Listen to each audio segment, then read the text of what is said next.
You can probably eyeball this, which is actually what I did instead of measuring it. And I put a clamp on here. You don't have to have a clamp if you're strong enough to hold it. And now that this is sandwiched, this is a joining piece between the two greenhouse halves. And I'm going to put 2 carriage bolts in here on each side. And the clamp is holding it there so I can drill through both pieces of wood and get one smooth hole. Okay, those are put together. The reason why I put together the carriage bolts, one thing is bolts provide a lot more stability, but I can also take it apart and reassemble it. So that's the primary reason. Oh, C-130. Let me see if I can use my new camera to zoom in for you. Wow, that's pretty good zoom. I worked on those planes for 20 years.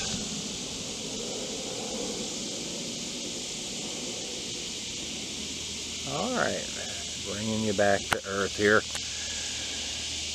As I assemble this, I have not assembled it this way before. Never done anything like that. I kind of learned some things putting that one together, and this one is just a vision based on life experiences. And I've noticed when I do things like this, I get the technical guys, the guys that are really experts that do this stuff for a living, and they come in, they correct me and all that, and I'm okay with that. I'm always up for learning, but the takeaway and why I mention this is I don't think you have to be an expert to do stuff. If you've got some common sense and you have an idea, put that idea to paper, draw out some drawings, whatever you have to take, and then try it. What the heck? If you got the money to do it, I guess. Give it a go. So that's what I'm doing. Sometimes I will do things, I won't say carriage bolt, I'll say thingy. This is a thingy I'm putting together, or putting this metal stuff that I bent instead of EMT, or what have you, just depending on if I happen to know the name of it. So that's all I'm saying.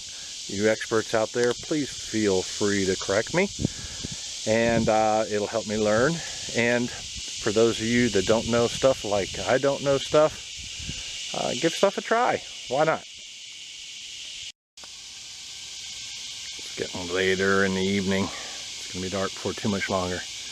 Now I got to move this out of the way so I can make the other half.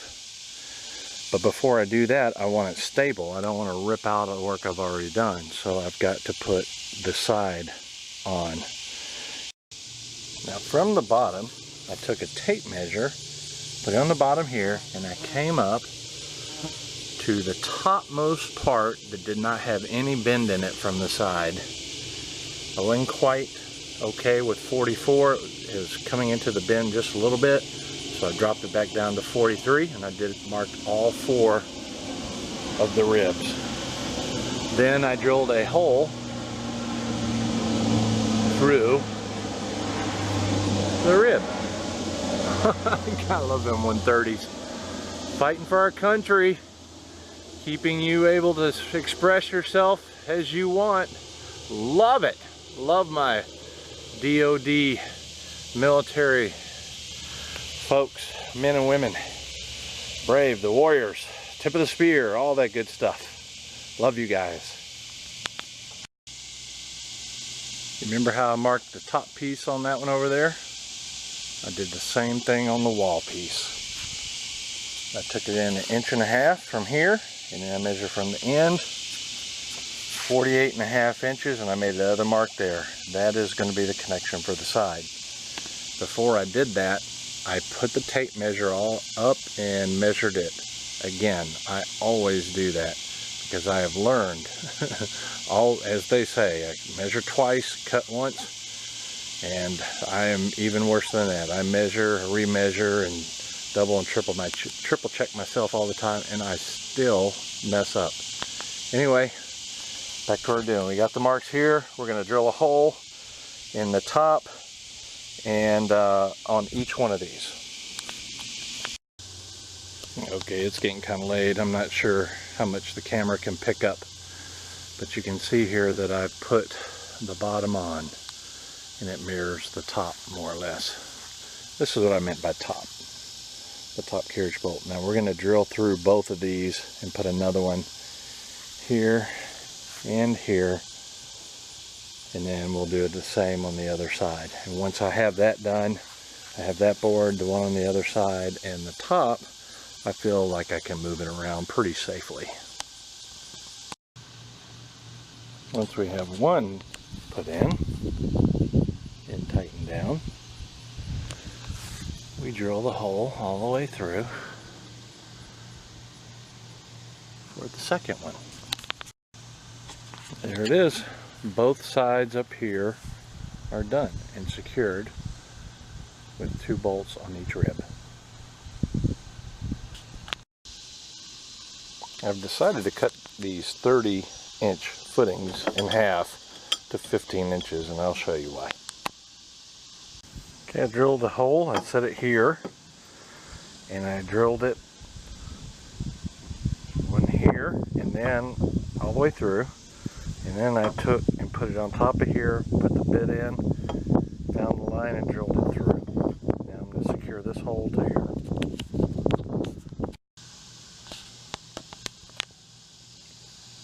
Now I've taken this piece, this footing, and I put it over a 3/4 inch because this 1 inch is too thick for the carriage bolt to go through along with the 1x4. So we need to flatten this a little bit, but we don't want to flatten it so much that the 3/4 inch can't slide inside of it. So what I've got here is a board. I'm going to take the hammer and flatten this out some so that the carriage bolt nut can grab it.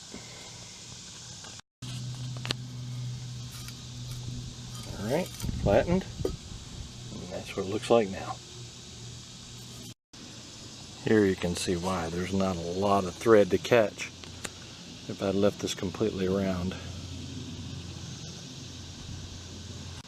Now with this one tightened down, I'm going to lay it flat, and I'll drill the second hole through this and the metal at the same time. Hole drilled. I'm trying to get out of the thing so you can see.